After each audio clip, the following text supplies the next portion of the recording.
Now, I'm not going to put all the sears and the pin and all that stuff together right now. I just want to make sure that the two outside pieces will go together. This thing is intact, it's in good shape, triggers work.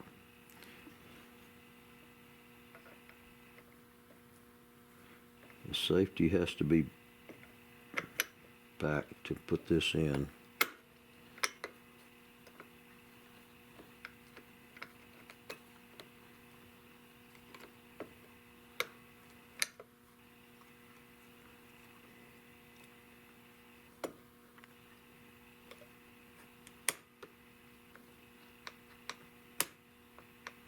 There's something hitting.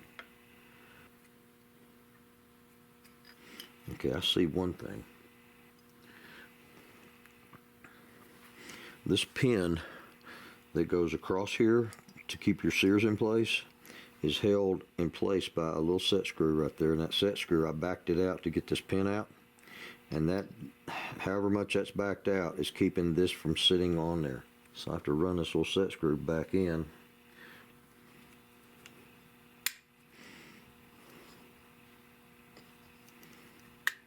Okay, it's dry fitted.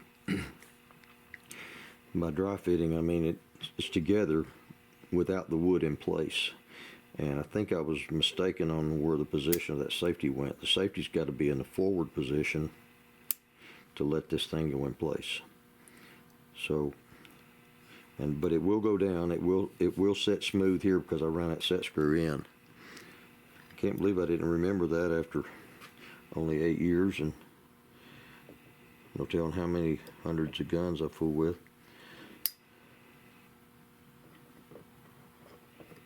Okay, so the receiver goes in, safety goes forward.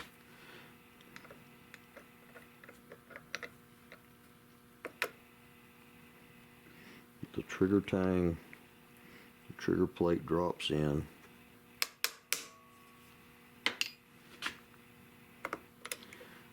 Okay. Now I don't have any screws in it yet, so I don't have any tension on it. Now this screw is a real tight fit because I may not have that hole bored out quite big enough, maybe, but I'm going to run it in as far as it'll go without a lot of pressure on it, and just see if it lines up with the top hole in the top tang. I think I feel it right there. It's really tight. Okay, that fit around here all the way back is good. Alright, it's putting tension on the back of that trigger guard and pulling it down into place now.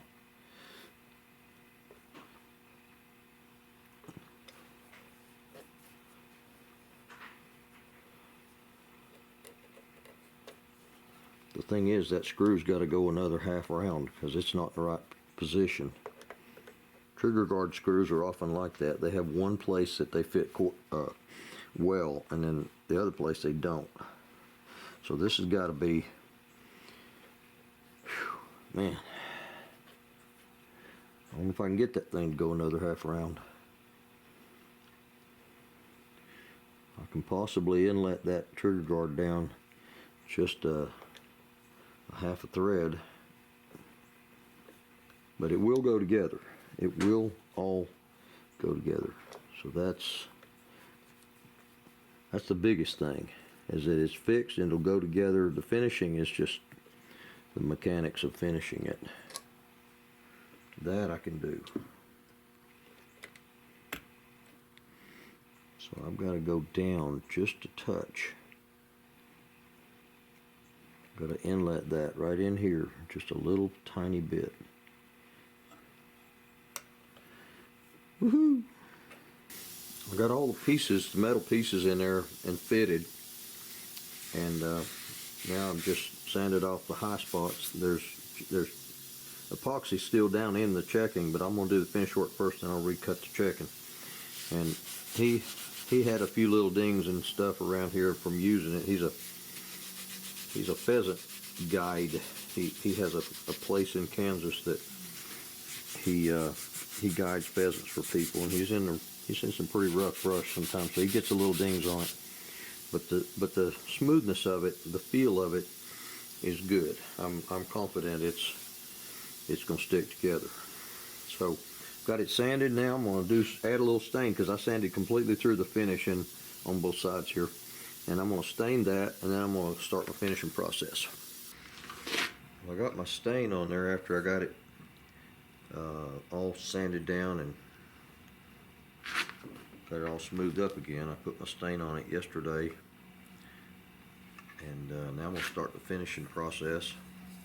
This stock was originally made with True Oil finish on it, and so that's what I'm going back with, because I didn't sand all the finish off of it everywhere. I just slicked it up. I just smoothed it up. The man, this is a using gun, and so he told me that he knew it had some little dings and scratches in it. He didn't expect them to all be gone.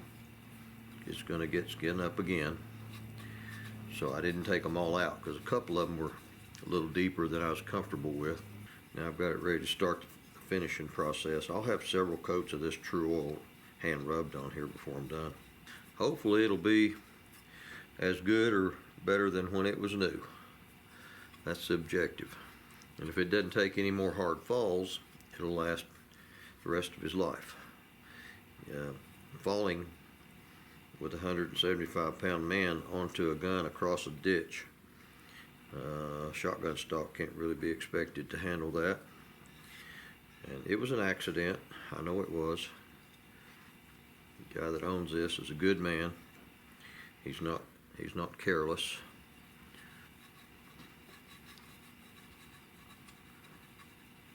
I know he didn't mean to fall. None of us do.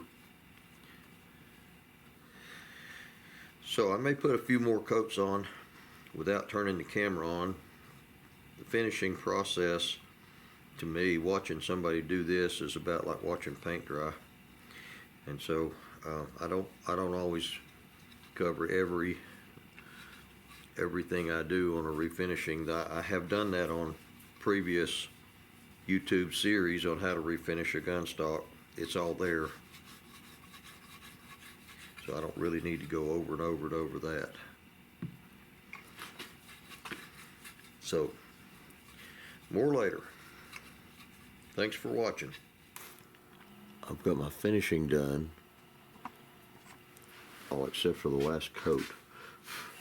When I first made this stock, I was using True Oil, and so as I'm repairing this stock, I'm going back with that same finish because I didn't sand all of it off, just where it was broken. And I just put couple of pretty heavy coats on it in the last couple of days, and this stuff gums up until you give it about a week to dry. It's real gummy, so you end up having to clean your tools out a lot. But I'm kind of in a time crunch here. The guy's wanting to go. It needs to be shipped out of here in just a few days. I think I've got about 4 or 5 days, and I'm fixing to go to the hospital and have some surgery here in about an hour and a half, and I just wanted to get the bulk of this gummed up stuff out of there. All I'm doing is cleaning out the lines